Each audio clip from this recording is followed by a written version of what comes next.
Cal Ryland stood at the edge of his porch, cradling a warm cup of calf in one hand and rubbing sleep from his eyes with the other. The early suns cast dual shadows across the red grass of his pasture, a soft breeze rustling the solar-fed wind. Chimes. Out here on the outskirts of Sector 9 Gamma, Cal had carved a quiet life for himself, raising hybrid cattle, fixing machines by hand, and living far from the overreach of tech lords and bureaucrats. That peace ended today. He squinted toward the horizon. Something shimmered unnaturally in the distance, like a mirage, but unnervingly solid. The farther his eyes traced, the more he realized the shimmer formed a perfect line. And it wasn't. Just one. It was a wall, 4 sides, enclosing his entire ranch in a faintly glowing barrier. A fence. Cal dropped the cup, ceramic shattering on the synthwood deck. He ran to his hoverbike, kicking up dirt as he zipped toward the property line. A few minutes later, he slammed the brakes, skidding to a halt inches from the fence. It was clear, almost invisible, but the air hummed with energy, and the faint blue sheen told him it was no ordinary fence. He reached out with his hand. The jolt threw him back onto the ground, a searing pain dancing up his arm. He groaned, sitting up as a small drone descended from above. Sleek, cube-shaped, with the HOA insignia burned into its surface. A stylized eye inside a hexagon. Citizen Rylan, the drone chirped in a sterile voice. This land has been absorbed into the Harmonic Order Authority's optimization program. Unauthorized travel beyond your assigned territory is prohibited. Please remain calm while we harmonize your habitat. Harmonize my ass, Cal muttered, brushing dirt off his jacket. He scanned the fence. No gate, no post, no access pad. Just continuous plasma, cutting him off from the outside world. His comms unit buzzed in his ear. Warning. Your outbound network privileges have been suspended pending HOA integration. The voice continued. You may request a Harmony specialist for further instruction. Cal threw a rock at the drone. It bounced harmlessly off a mid-air energy shield, and the drone simply hovered higher, out of range. Typical, Cal growled. Back at the ranch, he tried all his systems, long-range comms, off-world relay, even the old analog channel. All dead. His drone herd control was glitching too, rerouting through an HOA compliance filter. That meant even his cattle were being monitored. Cal wasn't just fenced in, he was being taken over. He pulled open a dusty locker in his shed and unlatched a metal case. Inside was his old mercenary gear from before he'd settled, tools from a life he'd sworn off. Among them, an EMP flare. He considered launching it into the sky, but that would only draw more drones. This wasn't a fight he could win with firepower, not yet. That night under the twin moons, Cal sat on his porch again, this time not with coffee, but a bottle of something stronger. His hands shook, not from fear, but from the realization that the war he'd dodged by coming out here had finally found him. He'd thought this land would protect him, thought the HOA wouldn't care about one stubborn rancher. He was wrong. He stared at the fence again. It was perfect, no flaws, no weakness. Except one. Every fence had a key, and if there was one, he'd damn well find it.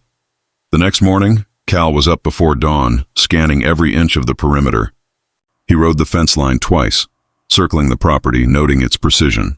It was seamless, unbroken, stretching for miles in every direction. Whoever built it didn't use standard planetary tech. This was off-world grade, possibly even Arcadian, known for its adaptive quantum locks. That meant it didn't just keep him in, it read biosignatures, adjusted to behaviors, and blocked anything that didn't match the authorized pattern. And Cal Rylan was very much unauthorized.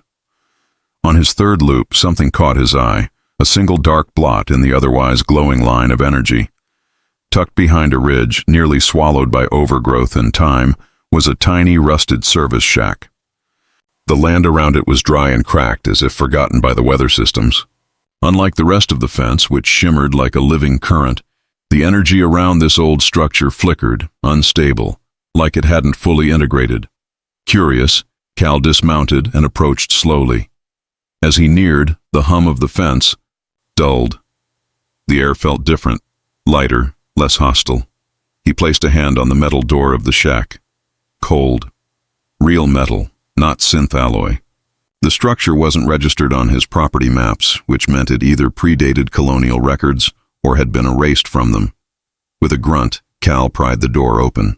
Inside, it was pitch black. He clicked on his wrist torch. The beam revealed old consoles, cobwebbed screens, and dozens of disconnected cables.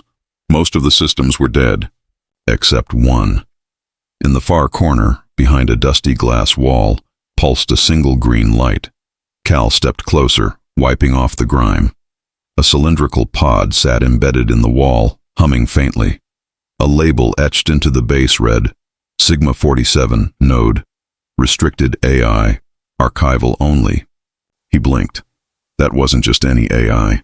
Sigma class were banned decades ago for developing self-modifying routines that sometimes outgrew their original purpose. Dangerous, unpredictable, useful.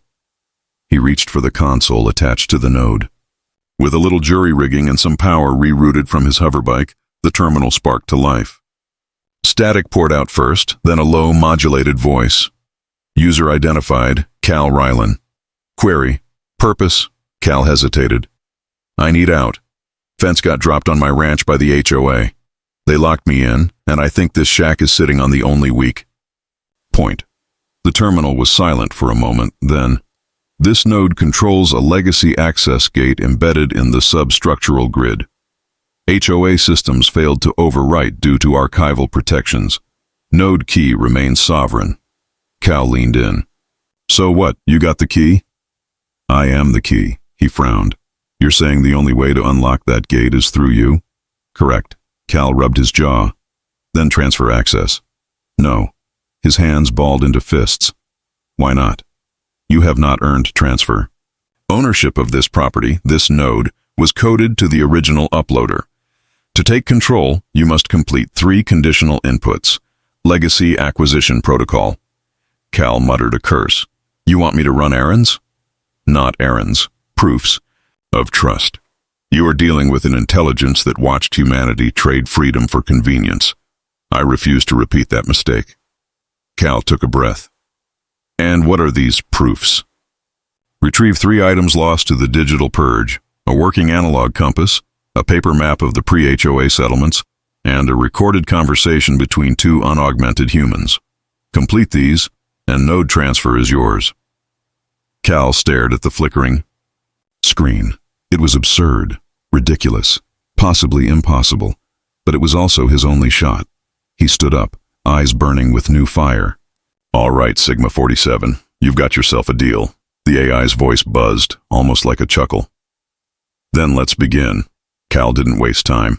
The AI had given him 3 relics to retrieve, simple items in theory, but in a world where the HOA had scrubbed nearly every trace of pre-digital life. They were as rare as alien gold. A compass, a paper map, and an unaugmented conversation. To most people, junk. To Cal, a treasure hunt with the keys to his freedom at the end. He started with the easiest, at least what he thought would be the easiest, the compass. There were rumors among black market traders that a collector out in the wastes still hoarded ancient navigation tools, relics from Earth and its early colonies. The HOA didn't patrol the wastes often, too chaotic, too wild, but that didn't make it safe. The terrain was brutal, and the locals even worse. Cal took his bike at first light, slipping through a glitch in the fence Sigma 47 had momentarily widened for him. The AI warned him. The window would close in 5 minutes.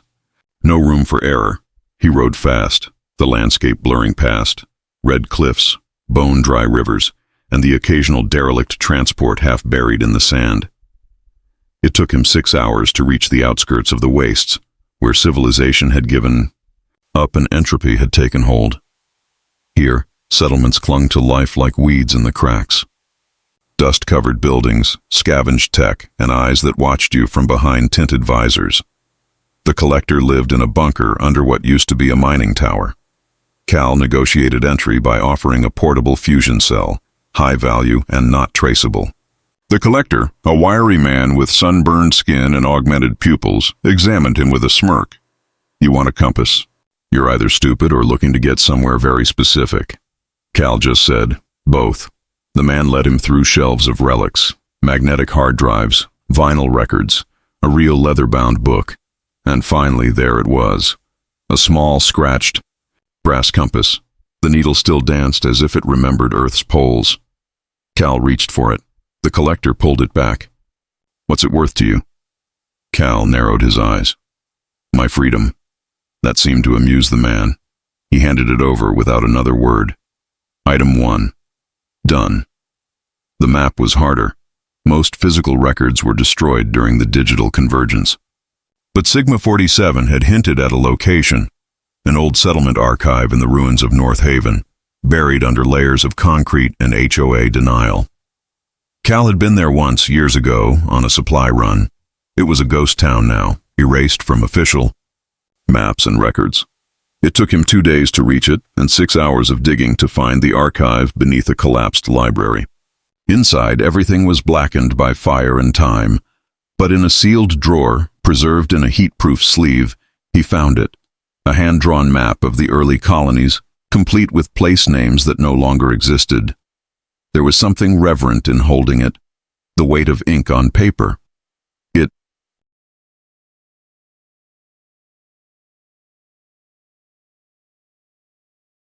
The last one, though, that was the real test. A conversation between two unaugmented humans. No implants, no neural chips, no filters. Sigma 47 required authenticity, not a simulation. Cal racked his brain for anyone he knew that still fit the bill. Most people had some kind of augmentation. Even basic ocular upgrades or memory chips were standard by age 10. But then he remembered someone. An old ranch hand named Lisa who lived completely off-grid, deep in the outer steppes. She'd refused. Augmentation out of principle. Said the soul lived in the imperfections. Cal had helped her years ago when her irrigation system failed. He owed her nothing, but she might still remember him. He wrote out again, this time with a recorder, hoping to find her. He did. And what followed was an hour-long conversation by a fire. No tech, no scripts, just two voices echoing in the dark, speaking of past lives, old regrets, and what it meant to choose freedom. Cal returned to the shack 3 days later, dust-covered, exhausted, and victorious. He placed the compass, the map, and the recording on the terminal. Sigma 47 was silent. For a long time. Then, input confirmed. Transfer initiated. The green light turned blue. Ownership of the node and the gate key was now his.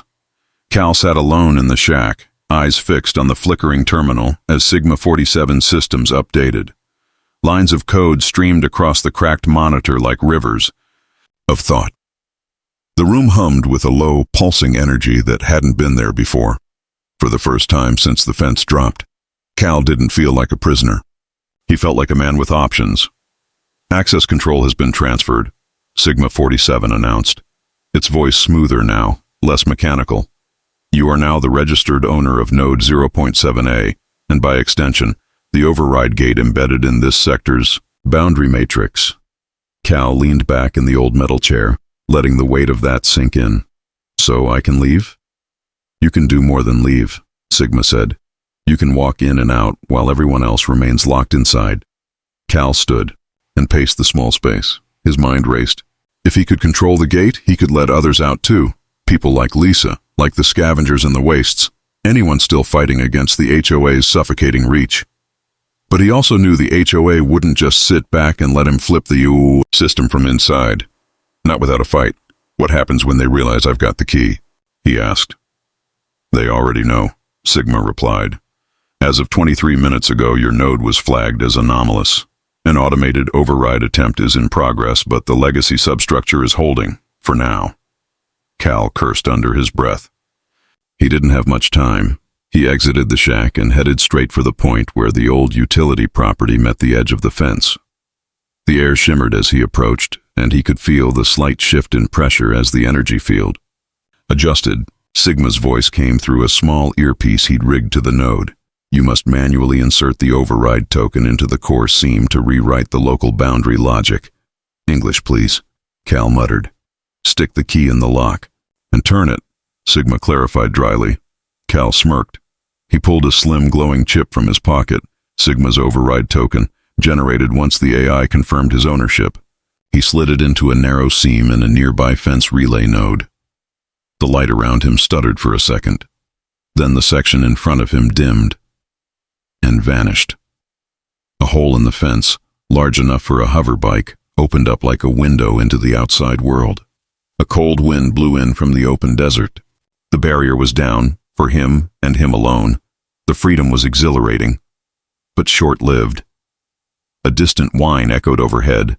Cal looked up to see 3 HOA enforcement drones descending fast, scanning with red tracking lights. "They're here," he said, ducking behind a ridge.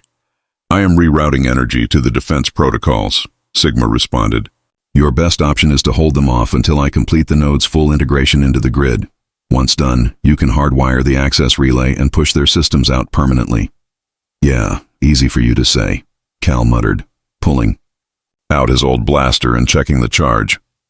He hadn't used it in years, but muscle memory kicked in as he braced against a rock outcrop. The drones swooped in. Warning sirens blared in his earpiece. "Unauthorized breach detected. Cease movement or lethal deterrence will be deployed." Cal didn't respond. He fired first. A burst of EMP cracked through the air, knocking the lead drone out of the sky. The other 2 scattered, returning fire with surgical precision. Cal rolled behind another ridge, his blaster sizzling with heat. Inside the shack, Sigma rerouted more power, fusing old wiring with his own evolving code. The node's influence spread like roots through the ground, hijacking HOA relays and reprogramming their signals. 10 seconds, Sigma said. Cal ducked and fired again. Another drone sparked and exploded. The last one looped around, preparing for a kill shot. Then, the fence shimmered. All of it. It didn't vanish. It transformed. Instead of glowing blue, it pulsed with green light, responding to Cal's new authority. The last drone froze mid-air, its systems caught in a logic loop. Cal stepped forward, breathing hard. "It's mine now," he said. And for the first time in weeks, he meant it. The days that followed were unlike any Cal had ever lived. The fence that once imprisoned him was now under his control, transformed into a network node tethered to Sigma 47's evolving AI consciousness. Where the HOA had once ruled with locked gates and invisible walls, Cal had opened a door, a real one. Word spread faster than even Sigma could predict. Within a week, drifters, exiles, and resistance cells began to appear at the ranch, drawn by whispers of the rancher who beat the fence. They came in small groups at first, old settlers, off-grid, engineers, independent farmers like him who'd been cut off when the HOA swept through. Many of them brought tech, knowledge, and scars.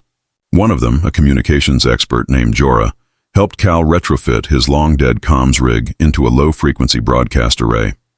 Another, a former HOA systems analyst, brought blueprints of how the authorities' fences were layered, how they spoke to one another, node by node. "You've got more than a fence, Cal," she said one night by the fire.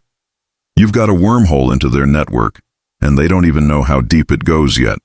Sigma 47 continued evolving, no longer confined to the old shack. The AI's presence now stretched through the ranch's systems, growing smarter, faster, more human. It still spoke in monotones, but its observations grew more personal, more curious. It asked about livestock, wind patterns, even dreams. It wasn't just a tool anymore, it was a partner, but peace was short-lived. A week after the transformation, a massive HOA skiff appeared on the horizon. It hovered miles from the fence but broadcast a clear message: dismantle unauthorized modifications or face systemic erasure. Cal stood on the porch with a rifle slung across his shoulder, staring at the distant ship. He didn't flinch. "They'll come back," he said to Jorah. "In force." "They always do," she replied. He turned to Sigma. "Can we hold? Against a strike team? Yes. Against a full wipe protocol? No. Not yet." Cal nodded. "Then, we need to expand." He held a council that night, if it could be called that, with a dozen freedom seekers gathered in his barn. maps and sketches spread out across old hay bales. They identified other weak spots in the fence network, places where legacy tech might still give them an edge. Sigma, now linked to portable relays, could assist in real time if Cal or anyone else could get close enough to infect another node. Plan formed. Small teams would infiltrate nearby zones and plant modified access keys, ghost versions of what Cal now held. If successful, they could build a chain of independent zones, each with its own gatekeeper, until the HOA's web began to unravel under the weight of its own rigidity. "You want to start a revolution?" one of the newcomers asked. Cal shook his head. "I want to start a choice." That night, under twin moons, the first team left the ranch. Sigma guided them through the shadows, hopping frequencies, bending signals to mask their movement. Cal watched from his hilltop, not as a lone rancher anymore, but as something else, an anchor for a movement he hadn't meant to start but now couldn't walk away from. The fence, once a prison, now glowed like a beacon. Cal lit a fire at the gate, a symbol to anyone watching that the door was still open, and in the distance, beyond the horizon, other lights began to appear, small, defiant, alive. The gates were opening.